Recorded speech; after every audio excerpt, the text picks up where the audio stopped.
कक्षा 7 का 5वां चैप्टर है हमारा थोड़ी धरती पाऊं कविता। इस कविता का क्वेश्चन आंसर करेंगे हम। तो चलिए हम क्वेश्चन देख लेते हैं क्या कहता है हमारा पहला। तो क्वेश्चन पे आ गए हम। यहाँ देखिए आपका जो पहला क्वेश्चन ये कहता है कि कविता से संबंधित प्रश्न है आपका का नंबर में। कहता है कवि बाग बगीचा क्यों लगाना चाहता है। तो आप लोगों को आंसर में लिखना होगा ताजी हवा, फल फूल और पक्षियों की चहक का आनंद लेने के लिए कवि जो है बाग बगीचा लगाना चाहता है। इसके बाद अगर हम आगे देखें तो नंबर खा करेंगे। क्वेश्चन नंबर खा में कहता है कविता में कवि की क्या विनती है। तो आंसर में लिखना है कवि की विनती है कि पेड़ों को मत काटने दो और चिड़िया का घर मत छीनो। इतना लिखेगा तो खा नंबर भी हो जाएगा। अब हम देखेंगे ग नंबर क्या क्वेश्चन क्या कह रहा है हमारा। तो ग नंबर जो हमारा क्वेश्चन है वो कह रहा है कि कवि क्यों कह रहा है कि आज सभ्यता बहसी बन पेड़ों को काट रही है। ठीक है, इस पर विचार जो है कि अपना लिखना है। तो चलिए हम आंसर लिख देते हैं इसमें। इसका अर्थ है कि आज का इंसान लालच में आकर पेड़ों को काट कर प्रकृति को निकृष्टता पूर्वक जो है नष्ट कर रहा है। यही जो है हमारे कवि बता रहे हैं इस कविता के माध्यम से। अब जो है हमारा यहाँ पे जो क्वेश्चन है कहता है कि कविता के इस पंक्ति पर ध्यान दो। चलिए देख लेते हैं वो पंक्ति क्या है जिस पे हमको ध्यान देना है। तो यहाँ आ गया पंक्ति हमारा। पंक्ति कह रहा है बच्चे और पेड़ दुनिया को हरा भरा रखते हैं। अब तुम यह बताओ कि पेड़ों और बच्चों में क्या कुछ समानता है, उसे अपने ढंग से लिखो। तो चलिए हम अपने ढंग से इसका आंसर लिख देते हैं। पेड़ और बच्चों दोनों ही दुनिया में खुशहाली और हरियाली लाते हैं। इतना तो लिख देंगे बस, ये भी क्वेश्चन हमारा हो जाएगा। तो आगे हमारा 2 नंबर क्वेश्चन में कह रहा है कैसी लगी कविता, कविता पढ़ो और जवाब दो। तो चलिए और फिर कहता है कि कविता की कौन सी पंक्ति सबसे अच्छा लगी। तो चलिए हम बता देते हैं कि मुझे जो है कविता की ये पंक्ति सबसे अच्छी लगी है। वो पंक्ति कौन सा है। तो बच्चे और पेड़ दुनिया को हरा भरा रखते हैं, नहीं समझते जो दुष्कर्मों का वे फल चखते हैं। बस इतना सा लिखिएगा तो आपका 2 नंबर का क नंबर भी क्वेश्चन हो जाएगा। अब 2 नंबर का खा नंबर क्वेश्चन देखेंगे। खा नंबर में कहता है वे पंक्ति क्यों अच्छी लगी। तो हम लोगों को बताना है कि क्योंकि ये पंक्ति बताती है कि बच्चे और पेड़ दोनों ही दुनिया में खुशियां और जीवन लाते हैं। तीसरा क्वेश्चन है बातचीत से। नीचे एक लकड़हारा और एक बच्ची की बात दी गई है, इसे अपनी समझ से पूरा करो। अच्छा देख लेते हैं नीचे में कौन सी बात दिया गया है। तो चलिए आपके किताब में इस तरह का जो है कि एक बच्ची बोल रहा है एक लकड़हारा से, ओ भैया आप इस पेड़ को क्यों काट रहे हो। तो लकड़हारा जवाब देता है यह तो मेरा काम है। तो फिर बच्ची बोलती है पर यह तो गलत है। लकड़हारा कहता है यह कैसे गलत है, इसी से तो मेरे परिवार का भरण पोषण होता है। तो आप लोगों को उत्तर में लिखना है बच्ची कहेगी पर भैया पेड़ काटेंगे तो हमें शुद्ध हवा और छाया कहाँ से मिलेगी। इतना बात बोल दीजिएगा। इसके बाद जो है लकड़हारा क्या कहेगा, तुम्हारी बात सही है, अब से मैं हरे पेड़ नहीं काटूंगा और नए पौधे भी लगाऊंगा। बस इतना से कीजिएगा तो आपका ये क्वेश्चन का भी जो पूरा करने के लिए कह रहा था बात वो भी पूरा हो जाएगा। अब हम आगे चलते हैं। आगे हमारा कहता है बाग बगीचा से क्वेश्चन जो है कि हमारा है कहता है बाग बगीचा से। चलिए क्या कहता है तुम पेड़ों को बचाने के लिए क्या कुछ कर सकते हो बताओ। तो हम आंसर लिखेंगे पेड़ों को बचाने के लिए हम ये काम कर सकते हैं। कौन कौन सा काम कर सकते हैं। पहला काम कर सकते हैं अधिक से अधिक पेड़ लगाएंगे। इसके बाद जो है कि पेड़ की कटाई को रोकेंगे।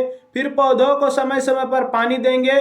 इसके बाद कहता है कि जंगलों में आग नहीं लगाना है। समझ गए, जंगलों में आग लगाइएगा तो जंगल खत्म हो जाएगा, पेड़ पौधा भी खत्म हो जाएगा। तो हम लोगों को तो पेड़ पौधों को बचाना है, तो कैसे बचाना है वो हम आप लोगों को बता दिए। अब चलते हैं इस वाले ख नंबर क्वेश्चन में। कहता है कवि ने बगीचे के बारे में बहुत कुछ बताया है, बताओ नीचे लिखी चीजों में कौन सा चीज जो है कि बगीचे में होंगी। आपका जो है कि बहुत सारा नीचे में जो है कि आपको ऑप्शन दिया गया होगा, उसमें से आपको उत्तर में लिखना है कि फूल, क्यारी, चिड़िया, फल, तालाब, पेड़, पत्ते, टहनी, ये सब जो है कि आपका बाग बगीचा में होते हैं। तो ये लिख लीजिएगा। इसके बाद अगर हम ग नंबर 5 नंबर आ गया, ग नंबर तो दिया नहीं है, 5 नंबर दिया है। चलिए 5 नंबर में ही देख लेते हैं। कहता है ये भी करो, क्या करें, तुम्हारे घर के पास कौन कौन से पेड़ पौधे पशु पक्षी आमतौर पर नजर आते हैं उनकी सूची बनाइए। तो हम आंसर में लिख देंगे मेरे घर के पास दिखाई देने वाले पेड़ पौधे और पशु पक्षी जो की सूची जो है कि नीचे हम दिए गए हैं, दे दिए हैं। तो वो सूची में देखिए हम क्या दिए हैं। पेड़ पौधे में जो है कि हमारा पेड़ पौधे में आम का पेड़ हमारे घर के सामने है और नीम का पेड़ और तुलसी का पौधा भी दिखाई देता है, तो ये भी लिख दिए। अब पशु पक्षी में बात करें तो गाय हो गया, गौरैया हो गया और कुत्ता, ये सब दिखाई देता है। आप लोगों को उधर जो भी दिखाई देता होगा लिख दीजिएगा। इसके बाद ख नंबर क्वेश्चन में कहता है अपने आसपास पता करके ऐसे किसी व्यक्ति से बात करो जिसने कोई पेड़ या पौधा लगाया है, उससे पूछकर निम्नलिखित जानकारी प्राप्त करो। तो चलिए पहला जो क्या कहता है कि पेड़ यानी कि पेड़ जो लगाया है उस पेड़ का जो है कि पेड़ या पौधा का नाम बताना है। तो चलिए हम बता देते हैं। हमने जो है कि एक गांव से एक आदमी से बात किया था, तो उन्होंने बताया कि पेड़ लगाया था। कौन सा पेड़ लगाया था, तो वो लगाया था नीम का पौधा लगाया था। कब लगाया था, तो लगभग 3 साल पहले ही लगाया था। देखभाल की या नहीं, तो उन्होंने बताया कि हाँ नियमित पानी और खाद दी गई। इसके बाद कहता है क्या वह पेड़ अब भी मौजूद है, तो वो बोलता है कि हाँ वह पेड़ अब भी मौजूद है और बड़ा हो गया है। ये थोड़ा मौजूद यहाँ पे आ गया है, आप लोग थोड़ा जो है कि एडजस्ट करके अच्छा से लिख लीजिएगा। हमारे देश में पुराने समय से ही पेड़ पौधे को लगाना और उन्हें काटना से बचाने की परंपरा रही है। कई बार लोगों ने मिलकर पेड़ों को बचाने के लिए आंदोलन भी किया। ऐसे ही किसी आंदोलन के बारे में जानकारी इकट्ठा करके कॉपी में लिखो। इसके लिए तुम्हें पुस्तकालय, समाचार पत्रों और पत्रिकाओं, शिक्षक या माता पिता और इंटरनेट का भी सहायता ले सकते हो। ऐसा करके क्वेश्चन दिया गया है। तो इनका जो आप लोगों को उत्तर देना है कुछ इस तरह का देना है। देख लीजिए उत्तर में क्या लिखना है। उत्तर में आप लोग लिख दीजिएगा हमारे देश में पेड़ को बचाने के लिए कई आंदोलन हुए हैं।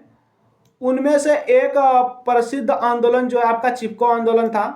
इस आंदोलन का नेतृत्व सुंदरलाल बहुगुणा, चंडी प्रसाद भट्ट और गौरा देवी ने किया था। 7 नंबर क्वेश्चन में कहता है कि इन शब्दों के सामने अर्थ वाले कुछ शब्दों को लिखे। तो आप लोगों को धरती का जो है कि और अर्थ क्या क्या होता है यानी कि पर्यायवाची शब्द लिखना है। तो वो आपका पृथ्वी हो जाता है, भूमि और धारा। इसके बाद चिड़िया का आप लोगों को लिखना है पक्षी, पंछी, खग। इसके बाद हवा का आप लोगों को लिखना है वायु, पवन, समीर। पेड़ को आप क्या क्या कह सकते हैं, तो वृक्ष, तरु और पौधा भी कह सकते हैं। दुनिया को आप कह सकते हैं संसार, जगत और विश्व। तो ये सब हो गया हमारा 7 नंबर तक। अब हम चलते हैं 8 नंबर क्वेश्चन देख लेते हैं। 8 नंबर क्वेश्चन में कहता है जंगल, पेड़ पौधे और प्रकृति से संबंधित कुछ कविताओं के बारे में जानकारी प्राप्त करो। जंगल शीर्ष से दी हुई कविता को पढ़ो और अपने दोस्तों को सुनाओ। चलिए ऐसा कोई नहीं, फिर भी हम लिख देते हैं कुछ जो है कि जंगल से जुड़े जो है कि कविता है 3 ठो को लिख देते हैं उत्तर में। पहला हमारा सातपुड़ा के घने जंगल, ये आपका लिखा है भवानी प्रसाद मिश्र ने। इसके बाद है आपका दूसरा कविता फूल की अभिलाषा, ये आपका लिखा है माखन लाल चतुर्वेदी जी ने। इसके बाद ग्राम श्री, ये आपका जो है कि प्रकृति के सुकुमार कवि जो सुमित्रानंद पंत जी हैं, इन्होंने जो है कि ग्राम श्री लिखा है। और ये तीनों ही कविता जो है जंगल से जुड़ी कविता है। इतना दूर लिखिएगा तो यह चैप्टर आपका जो है कि समाप्त हो जाएगा, सारा क्वेश्चन आंसर।